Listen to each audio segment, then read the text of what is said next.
Jupiter is arguably the most fascinating planetary system in our neighborhood, but actually staying there to study it is a logistical nightmare. At over 400 million miles from the Sun, available light is far too dim for traditional solar arrays to generate the electricity required to run a complex spacecraft. And while nuclear options, like radioisotope generators, can bridge that gap, they add massive weight to the payload and carry a strictly finite lifespan. Between the heavy chemical propellants needed to slow down upon arrival and the limitations of these conventional power sources, every mission to the Jovian system is burdened with a hard expiration date. How do you survive indefinitely in deep space without bringing your own fuel or power supply? You deploy an electrodynamic tether. Instead of relying on solar panels or thrusters, the spacecraft unfurls a massive ribbon-like wire that can stretch for miles. Rather than fighting the harsh conditions around the gas giant, this single wire interacts directly with Jupiter's own magnetic field, turning the extreme environment into an infinite fuel tank. The cycle begins with a close flyby, or peri-Jove, where the ship dives directly into the Io Taurus, a dense ring of charged plasma surrounding Jupiter. As the long wire is dragged through Jupiter's immense magnetic field at high speed, it instantly induces a massive, violent spike of raw electrical current. Left unchecked, that sudden surge of electricity would instantly fry the spacecraft's delicate computer processors. To protect the ship, physical separators split the tether circuit from the electronics, ensuring the massive voltage spike cannot jump the gap. Usable power is then routed into a large onboard battery bank to safely capture the rapid influx of energy. Any overflow that the batteries can't hold is sent to shunt regulators, which bleed off the excess as harmless infrared heat. The violent Jovian surge is successfully tamed into a safe, reliable power supply.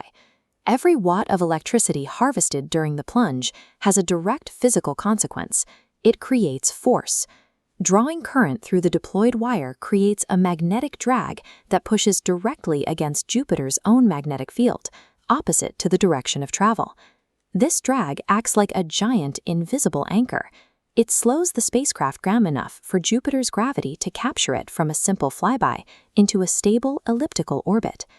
By tilting the spacecraft so the tether is no longer vertical, the force vector shifts, steering its flight path precisely toward Europa.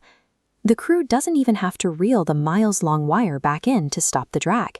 By adding electrical resistance to the circuit, essentially acting as a dimmer switch, they can turn off the current and stop the braking force entirely. The tether is a propellant-less steering wheel, trading electrical current for precise orbital maneuvers. With the orbit pumped down and the current turned off, the spacecraft coasts smoothly outward into open space.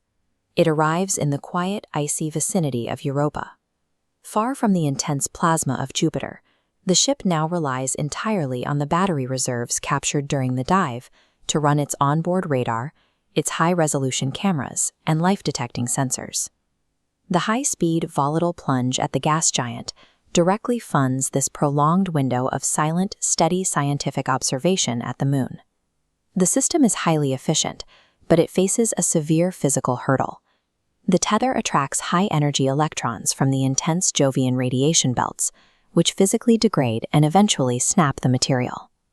To survive, engineers have to deploy resilient, multi-strand meshes that maintain the circuit even if individual wires break, or use a disposable system where the old tether is ejected and replaced entirely every few years. While the electrical fuel supply generated by Jupiter is practically infinite, surviving the physical wear and tear of that radiation is the true limiting factor of the mission. As this map shows, the spacecraft completes its work at Europa, falls back toward Jupiter, and begins the entire cycle of harvesting and braking all over again.